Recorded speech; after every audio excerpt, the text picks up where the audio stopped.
Hello दोस्तों, स्वागत है हमारे YouTube चैनल बिकम टॉपर पर। और अपनी फिजिक्स की क्लास में हम लोग पढ़ रहे थे यूनिट 9 किरण प्रकाशिकी तथा प्रकाशिक यंत्र। और उसमें हमने कल तक की क्लास में पढ़ लिया था क्रांतिक कोण और पूर्ण आंतरिक परावर्तन के बारे में। तो उसके आगे क्लास को कंटिन्यू करते हुए हम पढ़ते हैं आज का जो हमारा टॉपिक है वो है गोलीय पृष्ठों पर अपवर्तन, यानी कि गोलीय अवतल पृष्ठ पर अपवर्तन का सूत्र और गोलीय उत्तल पृष्ठ पर अपवर्तन का सूत्र के बारे में हम पढ़ेंगे।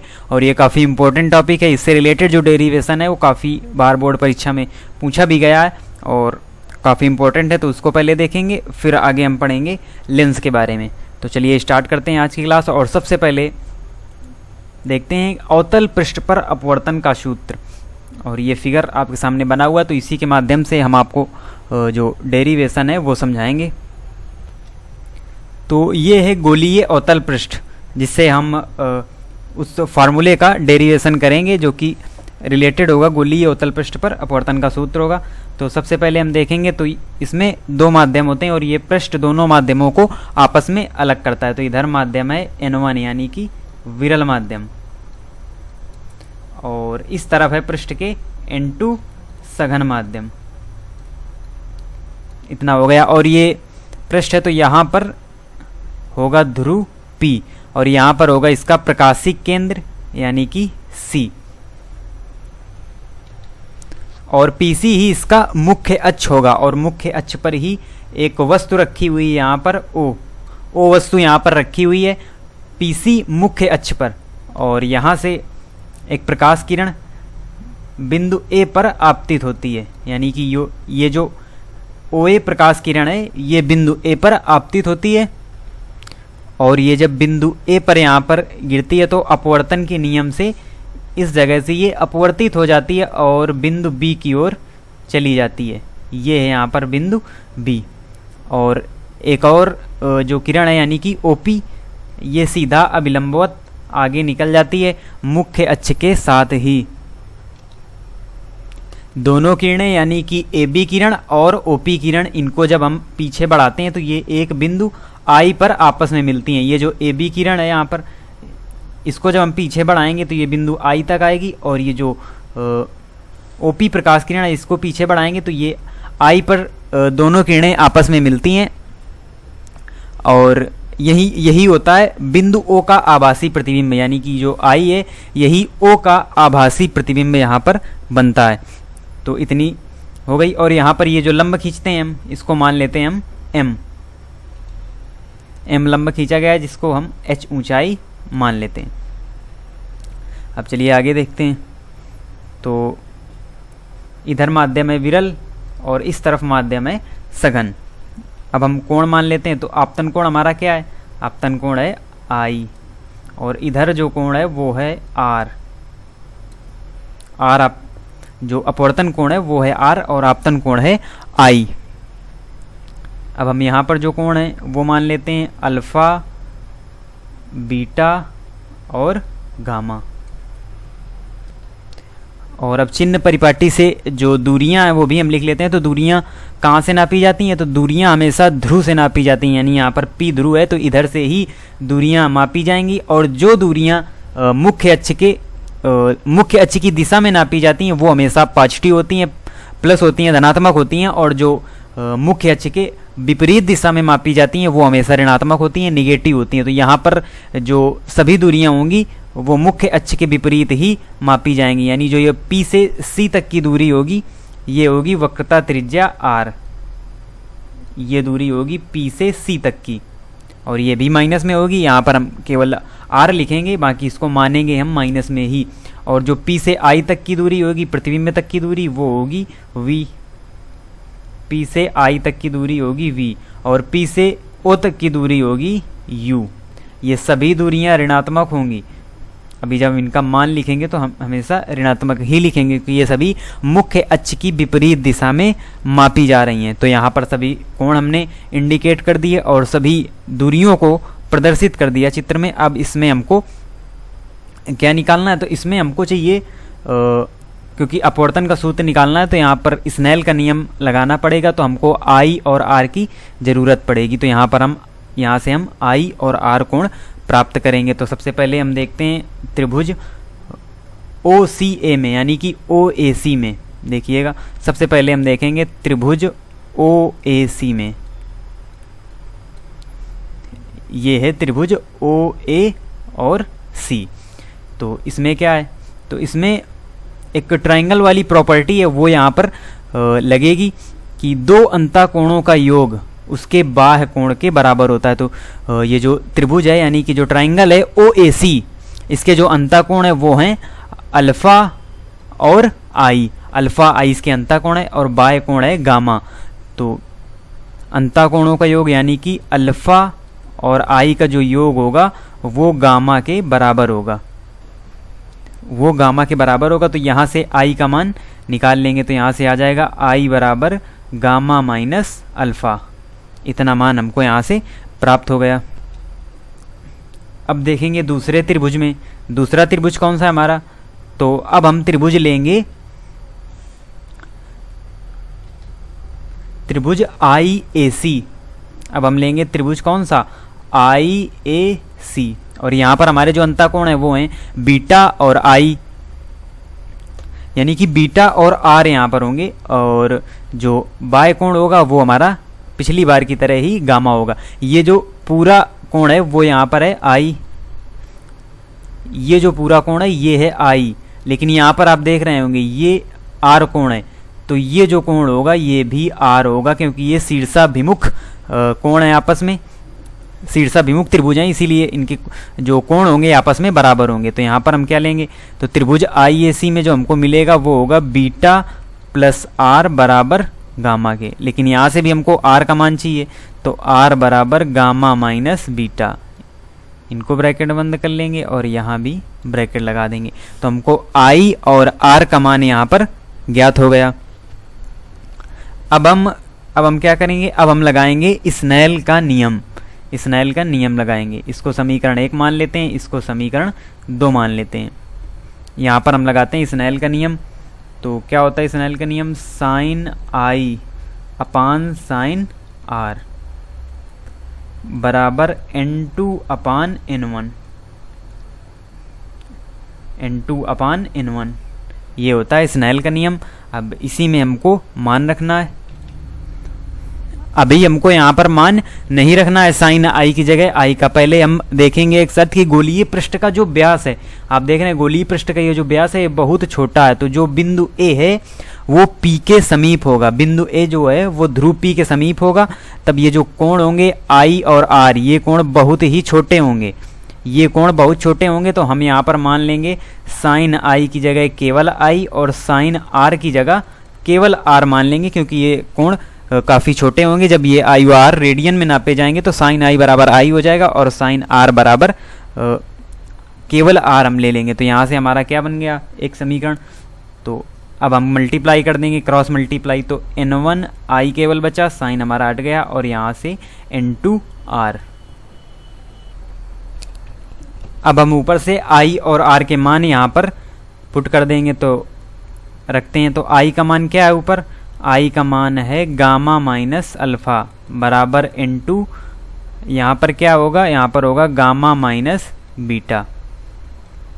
इतना हो गया। अब आगे देखते हैं, इनका आपस में मल्टीप्लाई कर देंगे हम, और जो गामा वाला है वो एक तरफ कर लेंगे, यानी कि हमारा बन जाएगा N2 beta minus N1 alpha बराबर N2 minus N1 into gamma. काफ़ी बड़ा डेरिवेशन है, तो इसको आराम से समझते हुए चलना है। चलिए अब देखते हैं आगे। अब हमको मान चाहिए अल्फ़ा बीटा और गामा के भी मान चाहिए हमको, और हमने पहले ही मान लिया है कि व्यास जो है हमारा वो काफ़ी छोटा है, इसीलिए हमको अल्फ़ा बीटा गामा बराबर tan अल्फ़ा tan बीटा और tan गामा मानना होगा, तभी हमारे अल्फ़ा बीटा और गामा के मान निकलेंगे। तो चलिए देखते हैं, अल्फ़ा बराबर यहाँ पर हम tan अल्फ़ा मान लेते हैं, तो tan का फॉर्मूला लगाएंगे यहाँ पर, जो कि होता है लंब बटे आधार। तो लंब यहाँ पर क्या है, लंब है AM, ये आप देख सकते हैं लंब है जो AM, और लंब बटे आधार यानी कि AM बटे OM। यहाँ पर क्या हो जाएगा, AM अपान OM, ये हो जाएगा। AM कितना है, AM दिया हुआ है H, और ओयम है, यानी कि ये जो m बिंदु है, क्योंकि हमने जो पृष्ठ है व्यास है वो काफ़ी छोटा मान लिया, तो ये m p के नज़दीक होगा, यानी लगभग p में ही मिला होगा, तो हम m की जगह p लेंगे हमेशा। ये याद रखना है, तभी मान निकलेगा, क्योंकि हमने p से दूरियां मानी है, p से o तक की, p से i तक की, इसीलिए हम सभी दूरियां p से ही मानेंगे, यानी p से o तक की दूरी लेंगे और p से i तक की और c तक की सभी दूरियां हम लेंगे। तो यहाँ पर am हो गया हमारा h और ओयम होगा, यानी कि ओयम होगा OP यानी कि u, और रखेंगे माइनस में, क्योंकि हमने पहले ही बताया था कि ये सभी दूरियां ऋणात्मक होंगी, क्योंकि मुख्य अक्ष के विपरीत मापी गई हैं। अब हम लिखेंगे नीचे बीटा, तो बीटा भी होगा क्या, tan बीटा। tan बीटा क्या होगा, तो लंब वही रहेगा सेम, यानी कि am, और tan बीटा हो जाएगा बीटा ये, तो यानी कि im होगा। वैसे तो जो आधार होगा, लेकिन m लगभग p ही है, क्योंकि काफ़ी नज़दीक है, इसीलिए उसको m को हम नगण्य मानेंगे और p से ही दूरी लेंगे, यानी कि im। तो am हो गया हमारा वही h, और p से i तक की जो दूरी है वो होगी -v। और इसी प्रकार हम लेंगे गामा, गामा बराबर होगा tan गामा, और यहाँ पर भी am यानी लंब सेम होगा, और आधार लेंगे p से c तक, p से c तक h अपान p और m बराबर ही हैं। आपको p से ही दूरियां लेनी पड़ेंगी, आपको m केवल इसलिए लेना है क्योंकि वो लंबवत है, लेकिन व्यास छोटा होने के कारण यम जो बिंदु है वो p के काफ़ी नज़दीक होगा, तो हमको p से ही सभी दूरियां लेनी है। ये होगा -r। अब हमको अल्फ़ा, बीटा और गामा के मान मिल गए यहाँ पर, और इन्हीं को हमको रखना है इस समीकरण में, समीकरण नंबर 3 में। तो यहाँ पर हम सभी मान रखते हैं। n2 बीटा का मान कितना है, h अपान -v, -n1 अल्फ़ा का कितना मान है, h अपान -u बराबर n2 -n1, और गामा का कितना मान है, h अपान -r। और दोनों पक्षों से हम h कॉमन ले लेंगे, यानी यहाँ पर भी h कॉमन ले लेंगे, तो क्या बचेगा, n2 अपान -v -n1 अपान -u बराबर n2 -n1 h अपान -r। ये वाला h से ये वाला h कैंसिल हो जाएगा, तो हमारा एट लास्ट जो फार्मूला बनेगा वो क्या होगा, तो एट लास्ट हमारा फार्मूला होगा n2 अपान v -n1 अपान u बराबर n2 -n1 अपान r। ये होगा हमारा एट लास्ट फार्मूला, जो कि सूत्र होगा गोलीय अवतल पृष्ठ के लिए अपवर्तन का सूत्र। यही होगा हमारा गोलीय अवतल पृष्ठ के लिए अपवर्तन का सूत्र। गोलीय अवतल पृष्ठ हो या उत्तल पृष्ठ हो, दोनों का सूत्र सेम ही होता है। और जब हम n बराबर यहाँ पर n बराबर n2 अपान n1 ले लेते हैं, ये सिचुएशन, तो एक और सूत्र इसी से प्राप्त होता है हमको, वो होता है हमारा n अपान v -1 अपान u बराबर n-1 अपान r। ये यहाँ पर फार्मूला निकलता है। तो हमने एक तरफ से अच्छी तरह समझा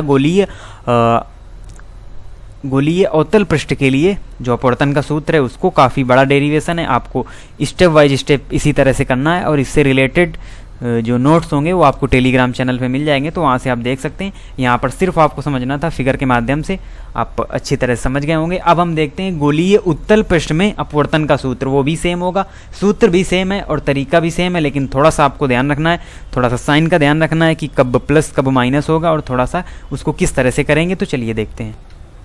तो ये है उत्तल पृष्ठ पर अपवर्तन का सूत्र। तो यहाँ पर भी जैसे हमने पीछे किया था उसी तरह सेम होगा लगभग, थोड़ा सा देखना है कहाँ पर डिफरेंस होगा। तो यहाँ पर भी ये जो n1 होगा विरल माध्यम होगा, और इधर होगा n2 सघन माध्यम। ये हमको याद रखना है। और फिर ध्रुव उसी तरह जैसे वहाँ पर ध्रुव माना था, यहाँ पर भी ध्रुव होगा हमारा P, और यहाँ पर होगा प्रकाशिक केंद्र। जबकि हमने जो अवतल पृष्ठ देखा था, अवतल गोलीय पृष्ठ, तो वहाँ पर हमने देखा था कि जो हमारा प्रकाशिक केंद्र था वो इस तरफ था, लेकिन उत्तल पृष्ठ में ये इस तरफ होता है, यानी कि राइट साइड होता है। तो ये हो गया हमारा P और ये हो गया C। यहाँ पर भी एक वस्तु O रखी हुई है और इस बिंदु वस्तु O से एक प्रकाश किरण जाती हुई बिंदु A पर गिरती है, तो फिर यह विरल से सघन में जाती है तो अभिलंब की ओर झुक जाती है और AB ये जो बन जाती है हमारी अभिलंब की ओर मुड़ जाती है, जो AB अपवर्तित किरण होगी, क्योंकि ये विरल से सघन माध्यम में जा रही है तो ये अभिलंब की ओर मुड़ जाती है। और जो OP प्रकाश किरण है वो अभिलंबवत जाती हुई सीधा आगे निकल जाती है। और जब दोनों को जैसे हमने पीछे बढ़ाया था उस बार भी, तो इस बार भी AB को पीछे बढ़ाएंगे और यहाँ पर OP को पीछे बढ़ाएंगे, तो हमको यहाँ पर ये एक बिंदु पर मिलेंगी I, जो कि बिंदु वस्तु O का ही प्रतिबिंब होगा। वो भी कैसा प्रतिबिंब होगा? आभासी प्रतिबिंब होगा।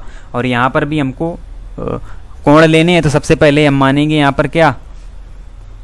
I कोण, यानी कि आपतन कोण I। तो ये होगा यहाँ पर आपतन कोण I। और उसके बाद हम ये यहाँ तक होगा आपतन कोण I, और ये जो होगा ये होगा हमारा अपवर्तन कोण R। अपवर्तन कोण R होगा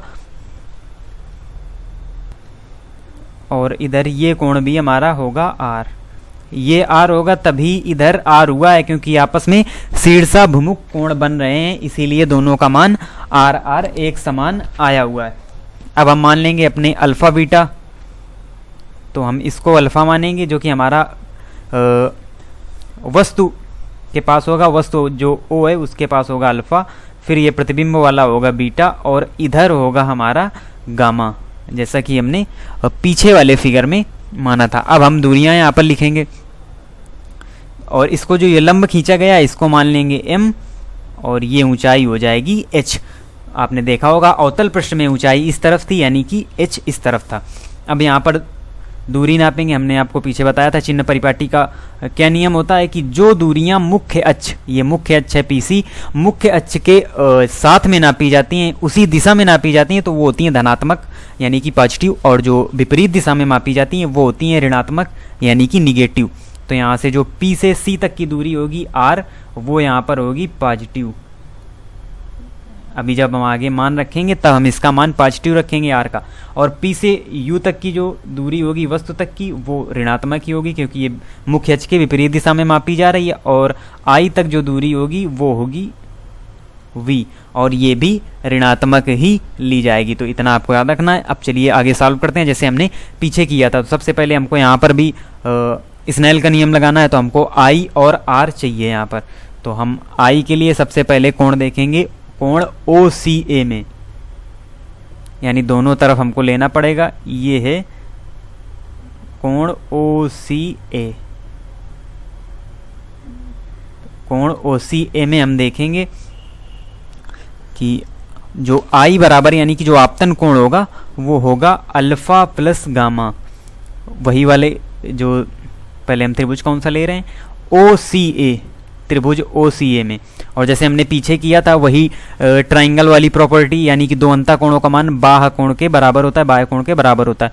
तो यहाँ पर अंता कोण कौन कौन से हैं? अल्फा प्लस गामा बराबर I। यहाँ पर I का मान आ गया अल्फा प्लस गामा। और इसी तरह हम लेंगे दूसरा त्रिभुज जो कि है ICA, त्रिभुज ICA में। ये है त्रिभुज ICA और इसमें भी वही प्रॉपर्टी लगेगी। तो यहाँ पर जो कोण है वो है R, यानी कि बीटा प्लस गामा बराबर R। तो I और R के मान हमको प्राप्त हो गए। फिर हम स्नेल का नियम लगाएंगे, sine I upon sine R बराबर N2 अपान N1। अब फिर हमको पीछे जैसे हमने पढ़ा था, तो यहाँ पर भी उत्तल पृष्ठ का जो व्यास है वो काफ़ी छोटा है, इसीलिए बिंदु A ध्रुव P के समीप होगा। ये जो बिंदु A है ये ध्रुव P के समीप होगा, इसीलिए जो कोण I और R होंगे वो काफ़ी छोटे होंगे। इसीलिए हम जैसे हमने पीछे माना था साइन I बराबर I और साइन R बराबर R यहाँ पर हम मान लेते हैं। तो अब हमारा क्या होगा, तो क्रॉस मल्टीपल करेंगे तो N1I बराबर N2R। यहाँ पर जैसे हमको पीछे प्राप्त हुआ था वैसे यहाँ पर भी प्राप्त हो गया। और अब हम आई और आर का मान यहाँ पर रख देंगे। तो आई का मान है अल्फ़ा प्लस गामा बराबर इनटू आर का मान रखेंगे बीटा प्लस गामा।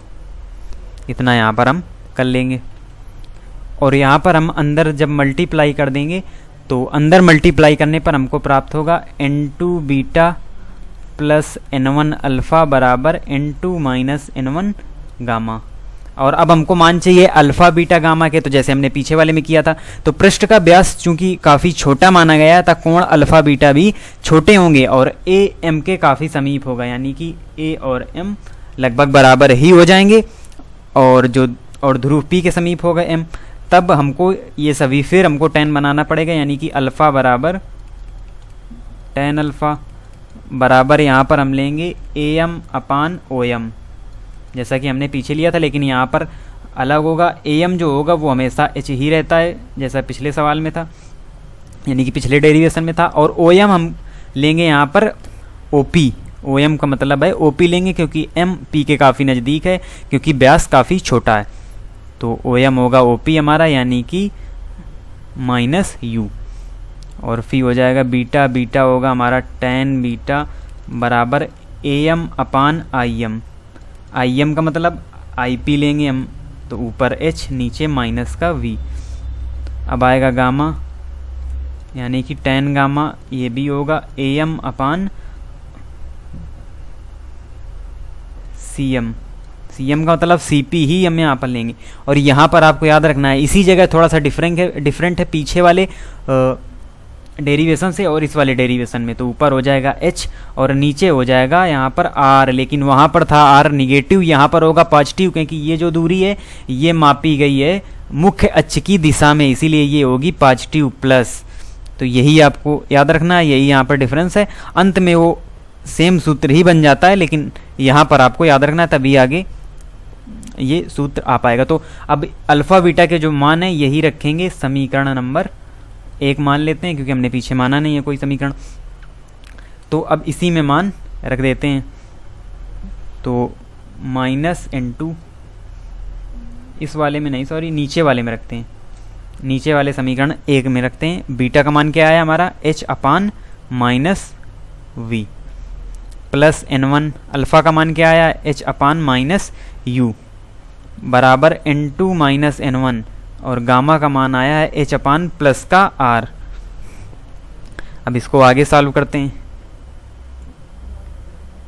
तो इसको आगे सॉल्व करेंगे तो हमारा एट लास्ट जो रिजल्ट आएगा वो आएगा यहाँ पर जो पिछले वाले डेरिवेशन में आया था, n2 upon V minus n1 upon U बराबर n2 माइनस n1 अपान r। तो सूत्र सेम है, दोनों ही सूत्र सेम आते हैं। गोलीय अवतल पृष्ठ के लिए हो या गोलीय उत्तल पृष्ठ के लिए हो, अपवर्तन का सूत्र दोनों सेम ही आते हैं। तो ये सूत्र आपको अच्छी तरह से लर्न रखना है। और ये डेरिवेशन भी काफ़ी इंपॉर्टेंट है, काफ़ी लॉन्ग है और पूछे भी जाते हैं। और इसी से रिलेटेड वो सूत्र भी बनेगा जो हमने पिछले वाले डेरिवेशन में भी बनाया था, यानी कि n upon V minus 1 upon U बराबर n माइनस 1 अपान r। तो ये इसी से निकला हुआ फार्मूला है।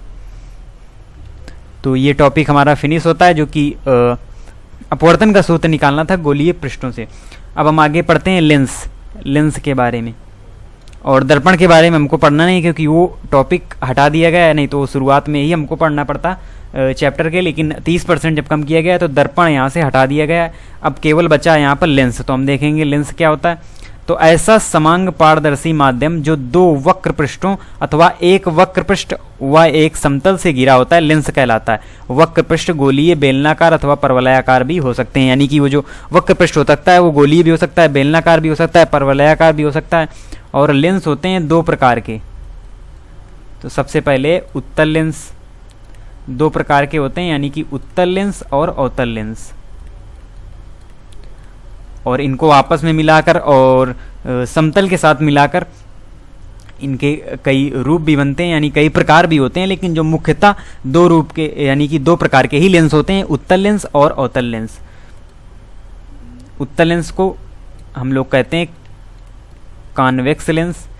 इनकी इंग्लिश में मीनिंग भी आपको पता होनी चाहिए, क्योंकि काफ़ी बार इंग्लिश से भी पूछ लिया जाता है और इससे आपको याद रखने में भी आसानी होगी। कॉनकेव लेंस, कॉनकेव लेंस, और उत्तल लेंस को कहते हैं कॉन्वेक्स लेंस। इसका एक और नाम होता है, काफ़ी कन्फ्यूजन होता है इसको लेकर कि इनका ये नाम भी दे दिया जाता है। तो उत्तल लेंस होता है अभिसारी लेंस, इसको और क्या कहते हैं, अभिसारी लेंस, और अवतल लेंस को क्या कहते हैं, अपसारी लेंस। अपसारी का मतलब क्या है, अपसारी का मतलब है यहाँ पर कि ये किरणों को प्रसार करता है, किरणों को फैलाता है, और जो उत्तल लेंस है वो किरणों को एकत्रित करता है, एक जगह पर इकट्ठा करता है, यानी कि अभिसारी है। तो इस प्रकार से आपको याद रखना है कि अपसारी लेंस किसे कहते हैं, अवतल लेंस को कॉनकेव लेंस किसे कहते हैं, अवतल लेंस को कॉन्वेक्स लेंस किसे कहते हैं, उत्तल लेंस को, और अभिसारी लेंस किसे कहते हैं, वो भी उत्तल लेंस को। अब इनके जो प्रकार हैं उनके बारे में हम पढ़ते हैं। तो सबसे पहले देखते हैं उत्तल लेंस के प्रकार के बारे में। तो उत्तल लेंस के 3 प्रकार के भाग हैं, यानी कि सबसे पहला है जो उसमें वो है उभयोत्तल अथवा द्विउत्तल लेंस। द्विउत्तल, इनको केवल नाम के हिसाब से देखना है, क्योंकि ये नाम के हिसाब से ही आपको पता चल जाएगा। द्विउत्तल का मतलब 2 उत्तल लेंस एक साथ जब जुड़े हुए हैं तो वह लेंस जिसके दोनों पृष्ठ उत्तल होते हैं उभयोत्तल लेंस कहलाता है। अब इनके फिगर भी हम आपको आगे दिखाएंगे। इसके दोनों पृष्ठों की वक्रता त्रिज्याएं समान अथवा भिन्न भिन्न हो सकती हैं। और द्विउत्तल लेंस यानी उभयोत्तल लेंस को और क्या कहते हैं, कॉन्वेक्सो कॉन्वेक्स लेंस, यही होता है द्विउत्तल लेंस। उसके बाद दूसरा नंबर आता है हमारा समतल उत्तल लेंस। ये भी सीधे सीधे एक्सप्लेन है कि समतल के साथ जब उत्तल लेंस आ जाए तो वही होता है हमारा समतल उत्तल लेंस, यानी कि वह लेंस जिसका प्रथम तल समतल तथा जो दूसरा पृष्ठ है वो उत्तल होता है, उसे ही कहते हैं हम समतल उत्तल लेंस, यानी कि प्लेन कॉन्वेक्स लेंस। और इसका जो तीसरा भाग होता है वो होता है अवतलोत्तल लेंस, यानी कि अवतल लेंस के साथ उत्तल लेंस, वह लेंस जिसका प्रथम पृष्ठ अवतल जो नाम के में पहले हो, यानी कि अवतल नाम में पहले उत्तल बाद में, तो अवतल प्रथम पृष्ठ, दूसरा पृष्ठ उत्तल होता है, उसे कहते हैं अवतलोत्तल लेंस। ये तीनों के फिगर हैं। ये है उभयोत्तल लेंस, ये है समतल उत्तल लेंस। ये देखिए पहला पृष्ठ जो है वो समतल है, दूसरा उत्तल है, और ये है अवतलोत्तल लेंस। तो ये यहाँ पर पहला पृष्ठ अवतल है और दूसरा पृष्ठ उत्तल है, तो ये हो गया अवतलोत्तल लेंस। अब हम देखते हैं जो अवतल लेंस के प्रकार हैं वो भी इसी प्रकार से होते हैं। अवतल लेंस के प्रकार इनको भी 3 भागों में बांटा गया। तो सबसे पहले उभयावतल लेंस, यानी कि द्विअवतल लेंस, जैसे था द्विउत्तल लेंस, तो वह लेंस जिसके दोनों पृष्ठ अवतल होते हैं उभयोत्तल लेंस कहलाता है। इसके दोनों पृष्ठों की वक्रता त्रिज्याएं समान अथवा भिन्न भिन्न हो सकती हैं। दोनों कंडीशंस यहाँ पर बन सकती हैं। दूसरा है समतल अवतल लेंस, यानी कि वह लेंस जिसका प्रथम पृष्ठ समतल और दूसरा पृष्ठ अवतल हो, उसे हम समतल अवतल लेंस कहते हैं। और जो इसका सबसे आखिरी प्रकार है वह लेंस जिसका प्रथम पृष्ठ उत्तल हो और दूसरा पृष्ठ अवतल हो, उसे कहते हैं हम उत्तलावतल लेंस। ये यहाँ पर फिगर है द्विउत्तल लेंस का, समतल उत्तल लेंस का और उत्तलावतल लेंस का। और एक नोट लिखा हुआ जो कि हमने आपको पहले ही बता दिया। अभिसारी लेंस किसे कहते हैं, उत्तल लेंस को, यानी कि कन्वर्जिंग लेंस, ये कन्वर्ज करता है। और जो डाइवर्ज करता है यानी कि फैलाता है वो होता है अपसारी लेंस, यानी कि कॉनकेव लेंस या अवतल लेंस। तो ये जो लेंस है और उसके जो प्रकार हैं वो भी यहाँ पर कंप्लीट होता है टॉपिक। तो अब हम आगे देखेंगे जो हमारे लेंस का फोकस और लेंस की फोकस दूरी और फोकस तल, इसकी क्या डिफिनीशन होती है अवतल लेंस में और उत्तल लेंस में। तो दर्पण में हमारे केवल एक ही फोकस होता है, लेकिन लेंस में 2 फोकस होते हैं। तो सबसे पहले हम देखेंगे कि क्या होता है हमारा फोकस। तो लेंस की मुख्य अक्ष पर स्थित एक निश्चित बिंदु से, इस बिंदु से चलने वाली किरणें अथवा निश्चित बिंदु की ओर जाती प्रतीत होने वाली किरणें, प्रतीत किसमें होती हैं, तो वो होती हैं हमारी अवतल लेंस में। यहाँ पर प्रतीत होती हैं, ये देखिए जो डॉटेड लाइन है ये प्रतीत हो रही हैं। तो किसी निश्चित बिंदु से चलने वाली किरणें अथवा निश्चित बिंदु की ओर जाती प्रतीत होने वाली किरणें लेंस में अपवर्तित होकर, इस जगह से लेंस में अपवर्तित होकर मुख्य अक्ष के समांतर हो जाती हैं। तो ये देखिए समांतर हो गई, और यहाँ पर भी ये समांतर हो गई। दोनों ही लेंस में जो एक निश्चित बिंदु से चलने वाली किरणें या निश्चित बिंदु की ओर जाती प्रतीत होने वाली किरणें लेंस में अपवर्तित होकर मुख्य अक्ष के समांतर हो जाती हैं। तो वही जो बिंदु होता है, ये बिंदु यानी कि F', यही होता है प्रथम फोकस। ये होता है हमारा प्रथम फोकस, जहां से जिस निश्चित बिंदु से किरणें लेंस से अपवर्तित होकर मुख्य अक्ष के समांतर हो जाती हैं। ये उत्तल लेंस में और अवतल लेंस में आप देख सकते हैं, यही होता है फोकस। तो ये हुआ प्रथम फोकस। और द्वितीय फोकस क्या होता है? तो लेंस की मुख्य अक्ष के समांतर, उसका जस्ट उल्टा होता है, यानी कि प्रथम फोकस में जो केस बनता है उसका जस्ट उल्टा होता है। यहां पर मुख्य अक्ष के समांतर चलने वाली किरणें लेंस से अपवर्तित होकर एक निश्चित बिंदु की ओर चली जाती हैं। एक निश्चित बिंदु से चली जाती हैं या बिंदु से आती हुई प्रतीत होती हैं अवतल लेंस में। मुख्य अक्ष के समांतर आ रही किरणें लेंस में अपवर्तन के पश्चात एक निश्चित बिंदु से होकर जाती हैं सभी किरणें। तो वही जो पॉइंट होता है वो होता है एफ, यानी कि द्वितीय फोकस। तो ऊपर हमने देखा प्रथम फोकस और यहाँ पर द्वितीय फोकस। तो लेंस में 2 फोकस होते हैं। और अब हम आगे बात करें फोकस दूरी की, तो जो लेंस का ध्रुव होता है, यानी कि जो लेंस का केंद्र होता है, वहाँ से फोकस तक की दूरी को हम कहते हैं फोकस दूरी, और इसे एफ से डिनोट किया जाता है। और ये जो लंबवत आप देख रहे हैं लिखा हुआ है फोकस तल, तो इसे कहते हैं फोकस तल। तो ये परिभाषा थी फोकस की, फोकस दूरी की यानी कि फोकल लेंथ, और फोकस तल की यानी कि फोकल प्लेन।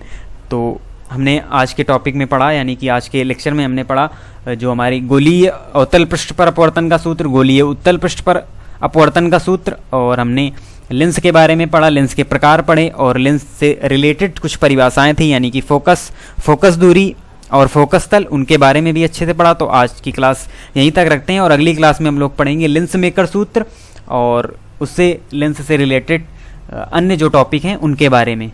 तो आप इसी तरह से चैनल से जुड़े रहिए। इससे रिलेटेड जो PDF है, नोट्स हैं, वो आपको टेलीग्राम चैनल पर अवेलेबल हो जाएंगी। तो आप वहाँ पर जाकर टेलीग्राम चैनल को ज्वाइन कीजिए और वहाँ से PDF आप प्राप्त कर सकते हैं। तो ऐसे ही पढ़ते रहिए और पढ़ाई को अपनी जारी रखिए। धन्यवाद।